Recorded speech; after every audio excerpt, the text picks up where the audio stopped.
Olá, pessoal. Então, uma rodada de perguntas e respostas, com perguntas um pouco mais difíceis que do último vídeo. Eu vou começar por uma pergunta da Desirê Matos.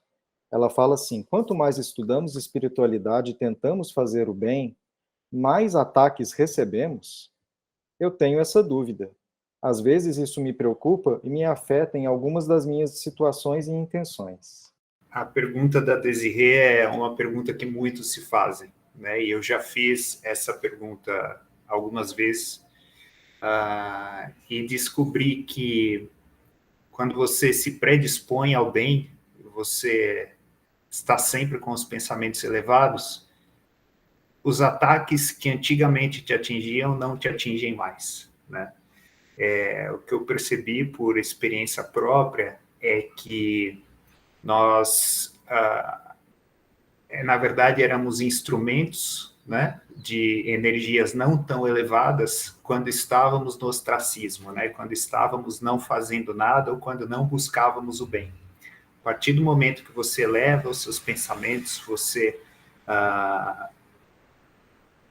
mira naquilo que você acredita que é o amor, né, mira naquilo que você sabe que vai fazer o bem ao próximo, essa energia automaticamente flui através de você e você acaba se autolimpando também, né? Fazendo a sua limpeza energética, impedindo com que ataques ocorram. Então, eu acho que essa é a minha percepção que eu queria compartilhar aqui com vocês, porque o amor atrai o amor, né? E eu acho que, por mais que alguns espíritos talvez ainda não tão elevados estejam felizes ou satisfeitos com essa situação de transformação para a nova Terra, eu acredito que nós conseguimos transformá-los também a partir do nosso exemplo, né?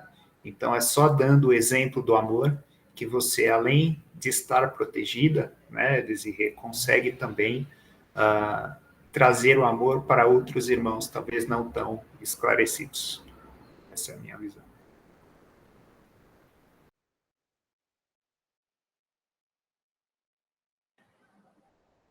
Eu estava pensando, enquanto o Reinaldo estava comentando muito bem, né, é que eu acho sim que a pessoa ela sofre mais ataques porque existe um contexto, um em volta que está acostumado com o você daquele jeito. Então, por exemplo, tem a Desirê que concorda com tudo, ou que faz o que o outro acha, ou que está lá acomodada, e aí de repente ela resolve que ela tem que fazer o bem, que ela tem que modificar as atitudes dela, que ela tem que mudar o pensamento, e tem pessoas em volta dela que não vão gostar disso, e vão começar a reagir disso de uma maneira a tentar manter a velha Desirê do mesmo jeito que ela está, né? Então, não é bem que é mais ataques, mas existe essa reação à nossa mudança, e que aí, às vezes, a gente não consegue lidar, né? Agora, por outro lado, se a nossa mudança começou a ficar consistente, esses ataques vão fazer cada vez menos danos, igual o Reinaldo comentou, né? Diga aí, Fábio. Então, eu lembro bem quando eu comecei a minha jornada, assim, né, junto da espiritualidade, que não que nós não tenhamos dificuldades, né, porque nós temos, né, nós todos aqui temos, as pessoas que estão nos ouvindo também têm as dificuldades delas, né, mas como tu lida com as situações difíceis que tu passa no teu dia a dia, ou como que tu lida com as situações que normalmente há, sei lá, 5, 10 anos atrás tu ia explodir, ou tu ia agir de uma forma que não fosse te levar para um caminho mais adequado energeticamente falando, né? E aí, quando eu comecei a jornada nessa parte espiritual e tudo mais, junto de centro espírita, eu percebi que eu ainda era muito desregrado com algumas questões, né? E aí, depois de um tempo, eu comecei a perceber, pô, semana eu tô bem, semana eu tô mal, semana eu tô bem, semana eu tô mal. Eram altos e baixos que influenciavam a minha vida particular. E aí que a ficha da reforma íntima foi caindo, sabe? Porque para mim foi, vou dizer assim, um pouquinho pela dor, né? Enfrentando algumas coisas difíceis e foram me fazendo despertar assim, pô, eu tenho que trabalhar, o que eu tenho que trabalhar, o que eu preciso modificar está dentro de mim, não fora, né? A energia, nós estamos envoltos por todos os tipos de energias variados, inclusive energias ambientais podem nos fazer mal, né? não só as espirituais, não só espíritos menos esclarecidos, né? Ou os nossos mentores, enfim, né? O que eu quero dizer com isso? Que depois que tu vai entendendo essas energias, e aí é a base de estudo mesmo e vivências, né? Eu acho que a gente também tem que, eu entendo que a gente tem que colocar em prática aquilo que a gente está estudando e buscando, né? Dentro desse ramo da espiritualidade, tu acaba criando mais segurança, mais confiança em ti mesmo. E dessa maneira, consegue se blindar mais dessas energias, vamos dizer, mais densas que te influenciam, né? E tu passa a te sentir melhor nessa caminhada. Então, é uma questão de evolução, né? O caminhar e a confiança vai se construindo e, consequentemente, o teu bem-estar vai despertando ou vai melhorando, né? Era isso que eu queria comentar.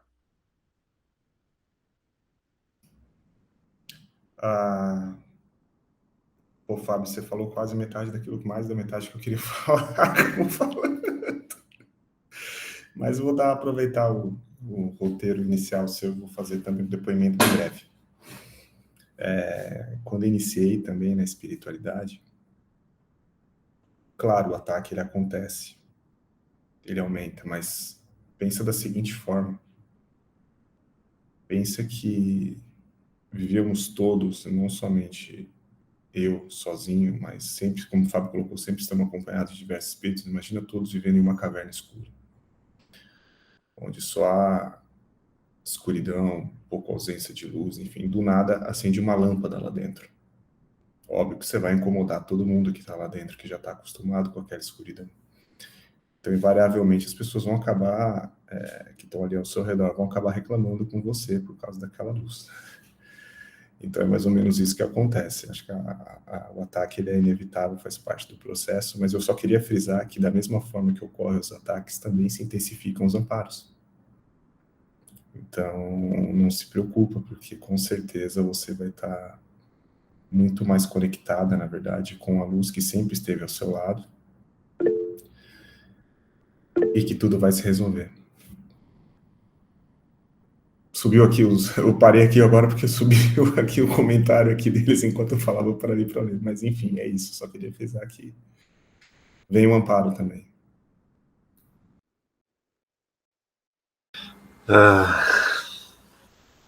Bem, primeiramente eu vou começar com uma piadinha assim, porque vocês estão me complicando a vida. Agora o Thiago falou que eu ia falar.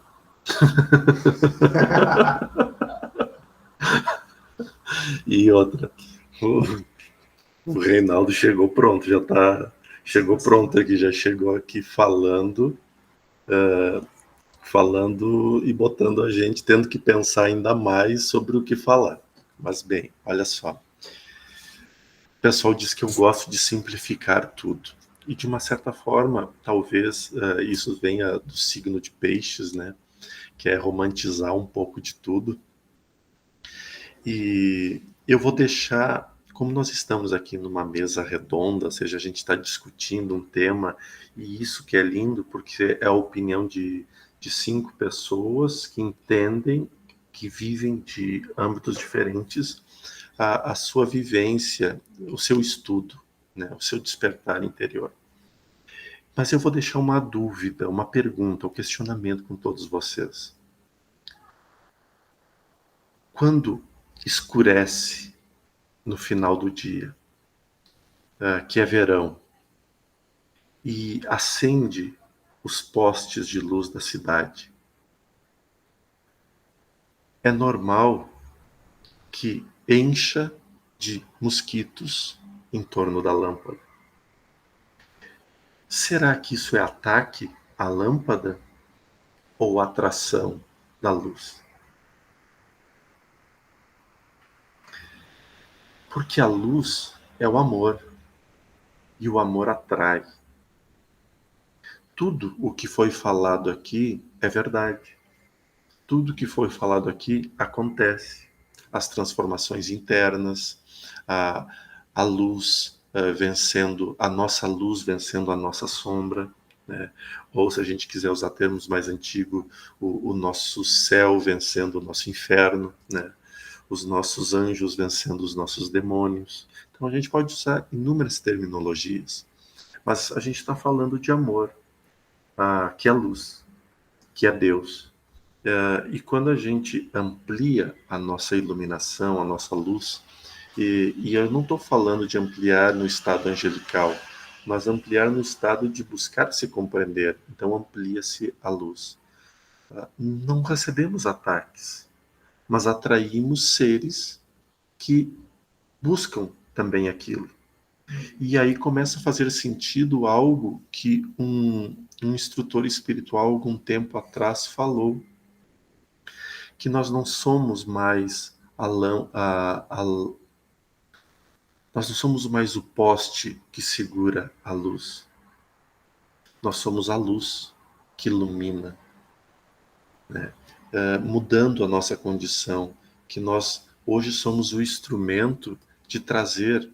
E veja que mesmo inúmeros insetos que chegam em uma lâmpada acesa, às vezes centenas de insetos, não conseguem apagar a luz que ilumina aquela região.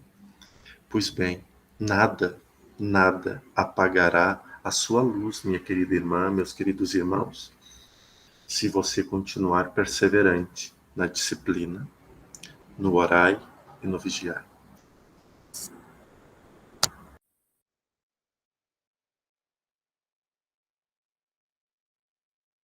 Muito bem. Então, passando à próxima pergunta, eu não vou ler o nome da pessoa, porque também é um depoimento. Então, se o mentor ou o Jordi puder falar o que aconteceu com meu filho de 22 anos, que se suicidou há 1 ano. Logo na semana, tive contatos de 2 médiuns, uma já no velório e outra dias depois. Me disseram as mesmas coisas, que meu filho estava em uma maca de hospital, sendo cuidado por espíritos de luz, meus antepassados e uma senhora baixinha. Disseram que ele nem chegou a passar pelo Vale dos Suicidas. Sei que Deus, misericordioso, foi bondoso comigo, permitiu que essas pessoas abençoadas viessem até mim me confortar. Sei que está sendo bem cuidado, mas uma mãe não esquece o seu filho. Queria um dia poder ter notícias dele. Será que um dia vou ter notícias de como ele está?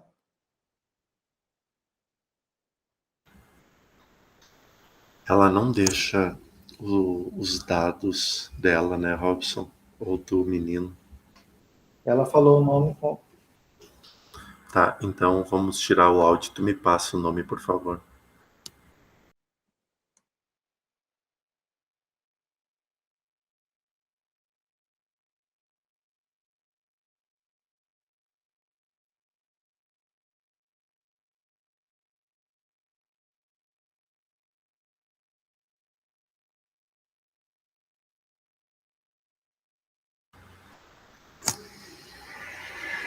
Minha querida irmã,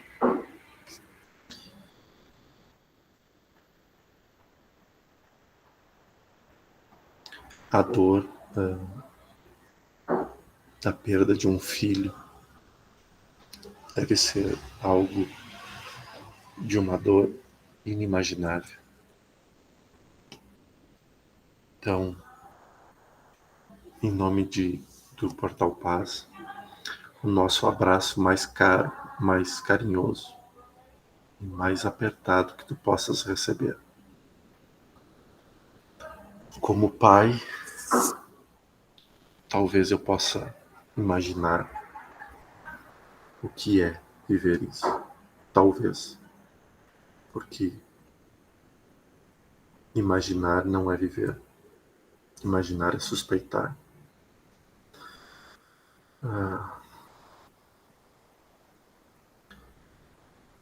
Eu sempre tomo um cuidado muito grande, né? Porque o Oikenaz, Lázaro e os benfeitores espirituais que estão sempre presentes, eles são muito cuidadosos ao dizer que na vida espiritual a regra não existe. Não é porque eu fiz isso que eu tenho aquilo. Não é porque eu fiz aquilo se tem isso. Então, nós sabemos que os vales existem, né? E isso está retratado em inúmeros livros, em inúmeros filmes. Então, não é uma invenção, uma ilusão de 2 ou 3 pessoas. Os vales realmente existem. Mas dizer que todo o espírito para lá se encaminha é um grande equívoco, tá? E não é apenas pelo seu relato que eu reafirmo isso, mas é também pelas inúmeras e outros resgates que já realizamos, que já fizemos, e que podemos ver que alguns irmãos nunca chegaram a passar pelo vale, mas que permaneceram o tempo todo no local aonde o ocorrido foi.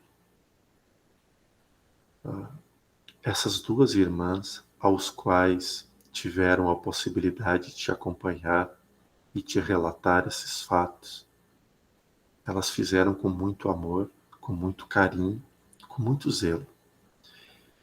E é por isso, por elas estarem recheadas de carinho, de amor e de zelo, né, que a espiritualidade permitiu que fosse tão imediatamente observado e relatado a ti.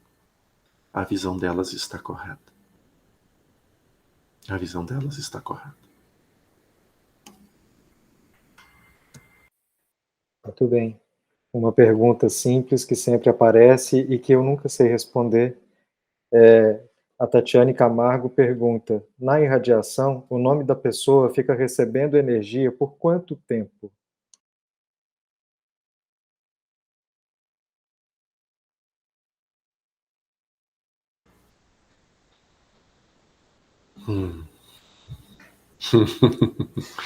Oi, Kenaz, cadê tu? Oi, Kenaz, não era hora de ter ido no banheiro, não, oi, Kenaz. Não, brincadeira, ele tá aqui do meu lado. A irradiação, ela funciona como um processo de cirurgias espirituais. A gente muda os nomes, mas a espiritualidade não muda as ações. Veja que nós somos uma cópia imperfeita do mundo dos espíritos. Uma cópia imperfeita. Onde o toner está quase acabando, então fica cheio de falhas, e a leitura gráfica ainda é muito precária. Então nós temos esses 2 agravantes em relação à impressão entre o mundo dos espíritos e um mundo terreno. Por que digo isso? Se nós andamos pela rua, enxergamos alguém não muito bem, nós pegamos o nome, vamos até a casa espírita, né? Pensando em nós como espíritas aqui. E aí levamos para o caderno de orações, ou para o grupo de radiações, ou passamos para o médium. Isso leva, ou poderá levar até 1 semana, do nome sair das nossas mãos até chegar ao centro de orações. Tá? Claro, exageros, né? Claro que a nossa intenção naquele momento, eu preciso levar o nome para a irradiação, então naquele momento tu já agiu forças, já movimentou forças e a espiritualidade já começou a agir. Mas eu estou pensando assim, fisicamente. A gente pega o nome, leva para a casa espírita, passa pelo caderno, chega na irradiação, ou seja, na parte física leva até quase 1 semana até o processo ocorrer. Espiritualmente é no mesmo segundo. A espiritualidade não é assim. A espiritualidade, eu vou lá e digo Robson Tokuda, né? Aí passo a data de nascimento, tudo, a espiritualidade na hora vai lá e Robson Tokuda. Aí ele chega lá no Robson Tokuda e nós não temos, no momento que nós estamos aqui falando o nome dele, por exemplo, nós não temos a situação que ele está vivendo, o caso que ele está vivendo, a problemática que ele está enfrentando, nós não sabemos. Nós recebemos, oramos, mentalizamos, enviamos energia. A espiritualidade chega lá e já vê.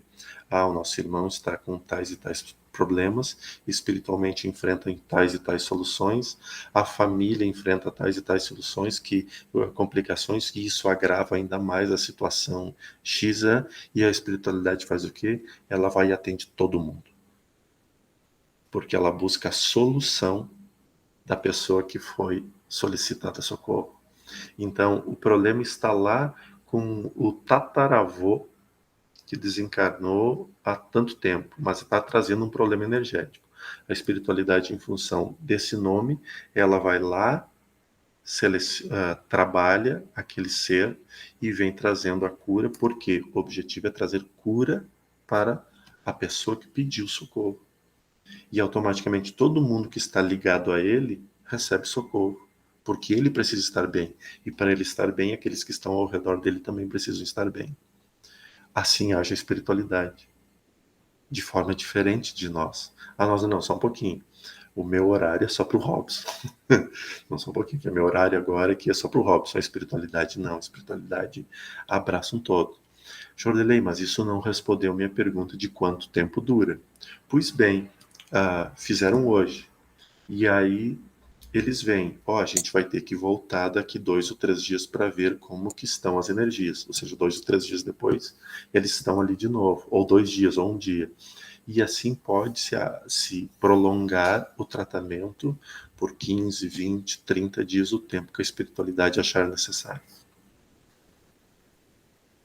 Só para complementar, com uma pergunta que também ocorre de forma recorrente sobre isso, é necessário colocar o nome toda semana?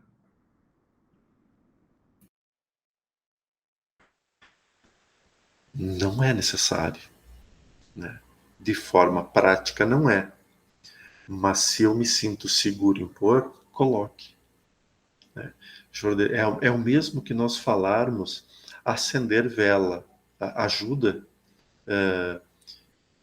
os espíritos, quando trouxeram esclarecimento a Kardec, falaram que não. Mas se a minha fé diz que sim, faça. Né? Então, é nesse sentido. Não precisa pôr o nome toda semana. Mas se eu pôr o nome toda semana me trouxer paz interior, então é melhor colocar o nome toda semana. Porque é melhor ter a paz interior do que ter a dúvida interior. Só para complementar um pouquinho, é tão importante quanto talvez saber como que a espiritualidade age, né? Também pensar no que nós temos que fazer para que essa energia chegue com mais efetividade até nós, né? Então, não precisamos dizer aqui que, né, teremos que estar com os pensamentos elevados para que não nos tornemos refratários a essas energias vindas do alto, né? Então, assim como os bons espíritos e os medianeiros, trabalhadores que estão integrados nessa interface de emanação de energia para a pessoa que está precisando, a pessoa também tem que fazer sua parte. Se recolhe, faz uma oração, né? Se coloca realmente à disposição da espiritualidade para aquilo que está precisando naquele momento, né?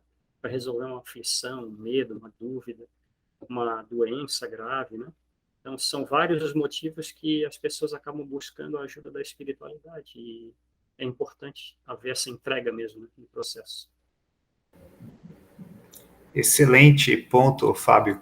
E até para complementar, né?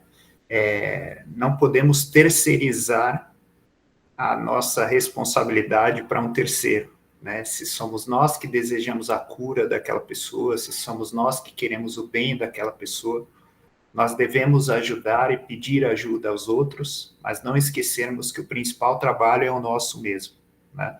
Porque muitas vezes ajudando ao outro, nós também nos ajudamos. Então, eu já cansei de ver em casas espíritas as pessoas colocando o nome no papelzinho e colocando na caixinha, né? Para que outros possam vibrar por ela. Isso, obviamente, é um ato de amor e caridade, mas que não deve ser confundido com uma terceirização de vibração, né? A principal responsabilidade é daquele que quer a ajuda mesmo, é daquele que quer oferecer o amor para aquela pessoa.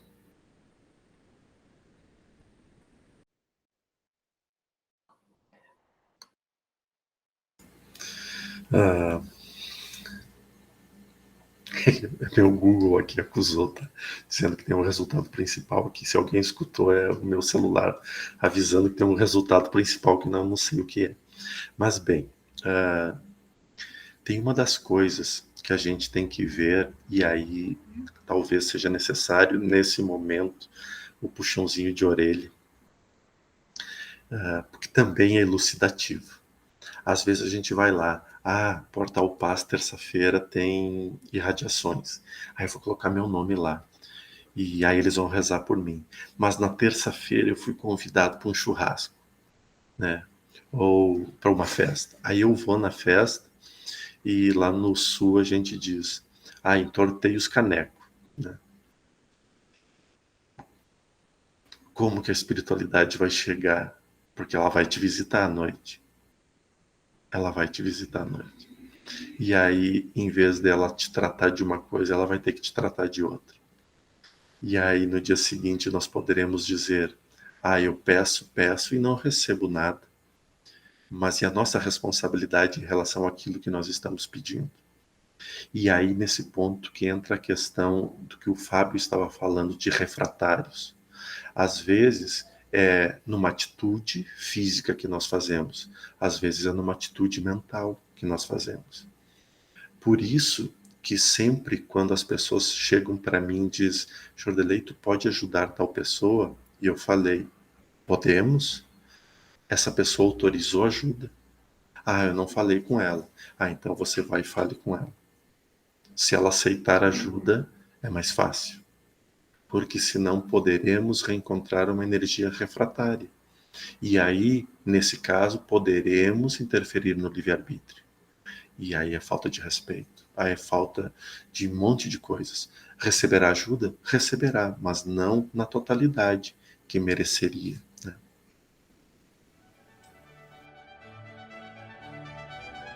Muito bem, show de bola, gente. A gente pode encerrar esse bloco de perguntas e respostas. Cada um despede do pessoal.